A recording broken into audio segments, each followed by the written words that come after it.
I wanted to thank you. Well, I was just hoping to prevent war. No, Tucker, you helped me start one. 3 weeks ago, on February 28th, 2026, the world changed forever when the Ayatollah Khomeini, the supreme leader of Iran, a theocratic dictator who ruled the country with an iron fist for 37 years, was killed in his bunker along with an enormous number of Iranian high command. They should have never been meeting in one spot. Seems very dangerous at the height of the war. And the Ayatollah had become increasingly reclusive. He lived inside of a bunker that's so deep underground that the elevator took 5 minutes to reach it, making the opportunity to strike and kill the Ayatollah very, very rare.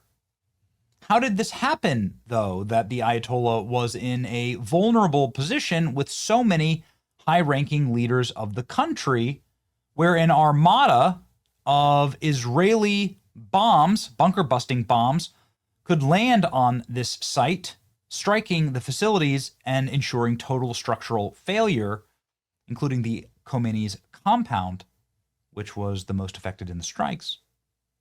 Well, obviously the CIA had something to do with it, right? Tracking the location and patterns of Khomeini and the leadership of Iran. But then again, why did they feel so compelled to all meet at the same time and in a place that was above ground, or at least susceptible to bunker busting bombs? I mean, you don't have bombs that go through the center of the earth. If you're in a compound that takes 5 minutes just to go down an elevator shaft, then boy, you are pretty safe, even from modern technology. So how'd they actually get him? And why did they feel so emboldened to meet in this location?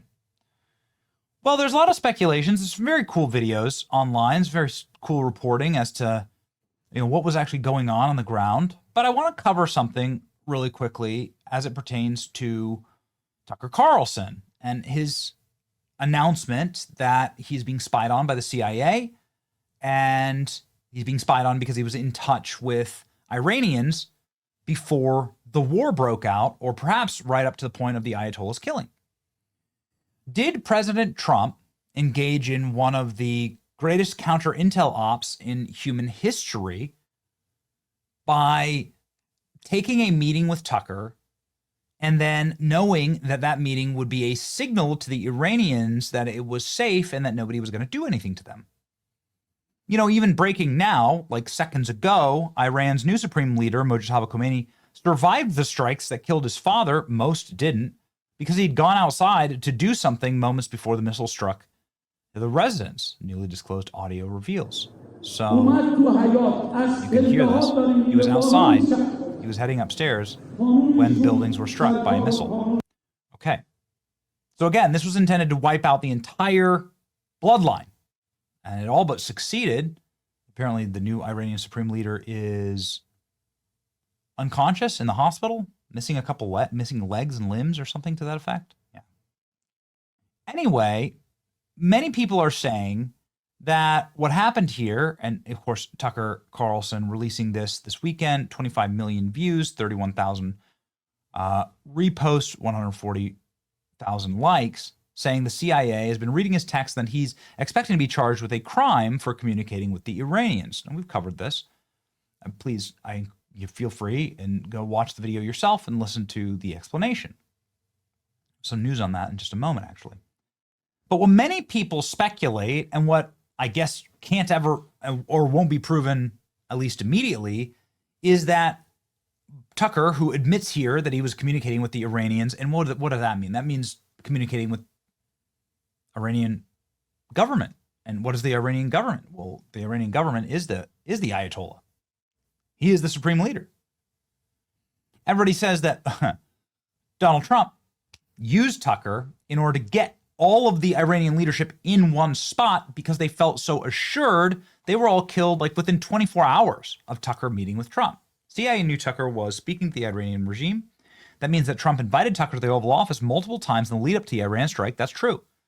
He knew full well that Tucker was back-channeling information to the Iranians. Essentially, Trump used Tucker as an unwitting counter-intel asset to convince Khomeini that he was bluffing, that nothing would happen. Trump then basically was able to kill Khomeini thanks to Tucker's arrogance, and now he's legally effed. I don't know if any of this is true, because of course it would be extremely classified, and I don't serve in the government. I never will. But this speculation seems to be, I don't know, quite solid, I suppose. I have no idea about the legal liabilities here. Tucker Carlson been conducting his own foreign policy with Iran. At some point, the CIA got wind of this and informed President Trump, who may use Tucker as an unwitting counterintelligence asset to feed faulty information to Iran.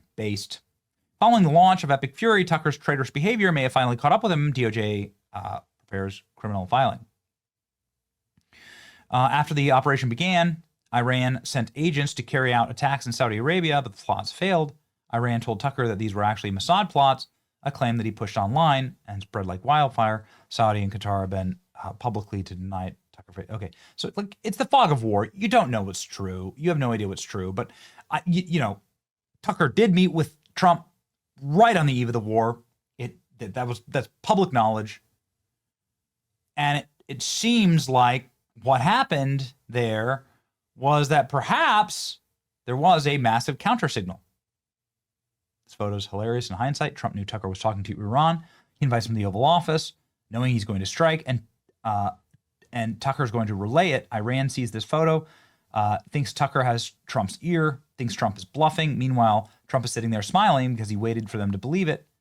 His ego sells the deception. Khomeini buys it, and Tucker takes out the supreme leader. Now the biggest traitor is heading to prison. Okay. Well, I have no idea about that. If the CIA knew that Tucker was talking to the Iranians, and President Trump would have known that also and invited Tucker to the Oval Office before the strike, which means that Trump used Tucker to deceive Iran the likelihood of the impending attack. This is more entertaining than the exploding pagers. The CIA was likely monitoring Iran's communications, discovered they were talking to Tucker. President Trump invites Tucker to the Oval Office, feeds him disinformation. Tucker sends it back to Iran. They think that it's like pure.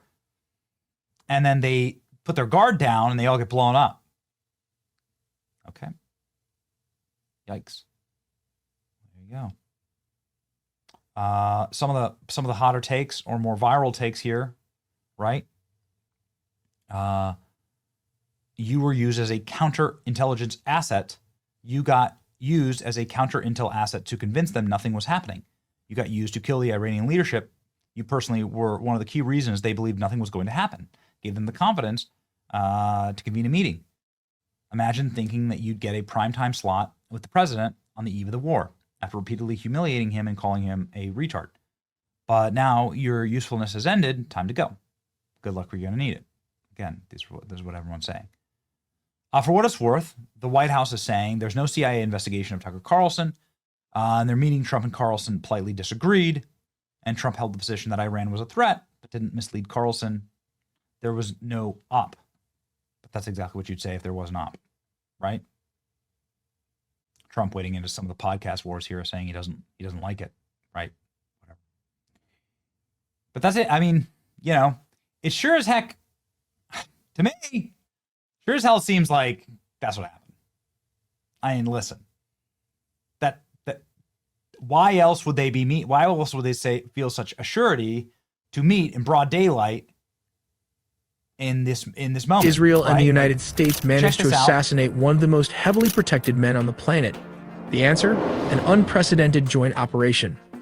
For months, the CIA and elite Israeli units waged a shadowy intelligence war. Using a web of surveillance satellites, intercepted comms, and human spies, they mapped Ayatollah Khomeini's every move in absolute secrecy. Utilizing a sophisticated web of low Earth orbit surveillance satellites, intercepted encrypted communications, and highly placed human assets deep within the regime, they painstakingly mapped Ayatollah Ali Khomeini's every movement, security protocol, and daily pattern. The vulnerability, the Pasteur Street Summit. The critical breakthrough came when American intelligence identified a fleeting yet massive vulnerability, the highly classified Morning Summit. Top-tier Iranian military commanders, security advisors, and political officials were converging on the heavily guarded Pasteur Street compound in the heart of central Tehran. Shielded by layers of urban infrastructure, elite guard details, and what they believed was an impenetrable umbrella of state-of-the-art air defenses. Like the homegrown Baver missiles as well, the S-400 radar system located all over the city. The leadership gathered in a false sense of absolute security. Here comes part 2. How many aircrafts were involved in taking out a single target? The focal point of the operation was Beit Rabari, Khomeini's highly secure official residence and centralized office compound located in the heart of downtown Tehran. While they used around 200 aircrafts, the localized strike on Beit Rabari was the anchor of a massive, flawlessly synchronized aerial campaign. Flew all the way from Israel with flying oil tankers, the largest military flyover in its history. The Israeli Air Force deployed an armada of approximately 200 fighter jets equipped with GPS bunker buster bombs. As stated, he was actually occupying a shallower subterranean facility, the free-falling guided bomb, which the IDF deployed as the munitions. It easily pierced the earth and reinforced concrete, triggering a catastrophic collapse of the entire underground structure. According to leaked Israeli intelligence reports, exactly 30 heavy munitions were dropped directly onto the Supreme Leader's compound to guarantee total structural failure. Obliterating such targets relies on specialized bunker buster munitions equipped with delayed action fuses, allowing them to physically penetrate deep into the ground and concrete before detonating. As a dedicated specialized squadron delivered the 30 bunker busters directly to Khomeini's compound, the rest of the armada operated simultaneously across Iranian airspace. They dropped hundreds of munitions. So, why were they meeting in such a vulnerable location? I mean, I think there's something, I don't know. What do I know? I don't have a security clearance. But is that what actually happened here? It's interesting. It's going to be wild to watch it play out. Support Benny. Like, share, and subscribe. Truth is out there.